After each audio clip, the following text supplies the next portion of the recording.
Telugu flame YouTube channel ఇప్పుడే subscribe చేసుకోండి. గుండమ్మ కథ సీరియల్ జీ తెలుగులో మధ్యాహ్నం 1:30 సక్సెస్ఫుల్ గా టెలికాస్ట్ అవుతోంది.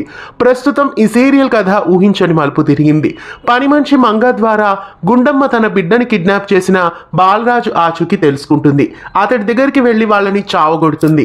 తన బిడ్డ ఎక్కడుందో చెప్పమంటూ తన బిడ్డని కిడ్నాప్ చేయమని చెప్పింది ఎవరంటూ నిలదీస్తుంది. అయితే గుండమ్మని వాళ్ళు కొడతారు. అదే సమయానికి పల్లవి ఆది అక్కడికి వస్తారు.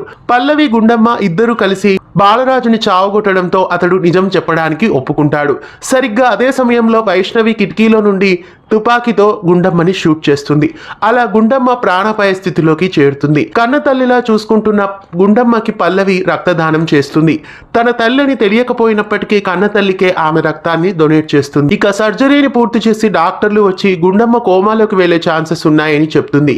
గుండమ్మ స్పృహలోకి వస్తే కానీ ఏ విషయాన్ని చెప్పలేము అని చెప్తుంది. రాబోయే ఎపిసోడ్ లో ఏం జరగబోతోంది? గుండమ్మ ప్రాణాపాయ స్థితిలో నుండి బయటపడుతుందా లేదా గుండమ్మ కోమాలోకి వెళ్తుందో మరి చూడాలి. రాబోయే ఆసక్తికరమైన ఎపిసోడ్స్ ని గుండమ్మ కథ సీరియల్ ను మధ్యాహ్నం 1:30 జీ తెలుగులో మిస్ కాకుండా చూసే. ఇలాంటి మరెన్నో అప్డేట్స్ కోసం మన ఛానల్ ని సబ్స్క్రైబ్ చేసి గంట కొట్టేయండి. తెలుగు ఫ్లేమ్ యూట్యూబ్ ఛానల్ ఇప్పుడే సబ్స్క్రైబ్ చేసుకోండి.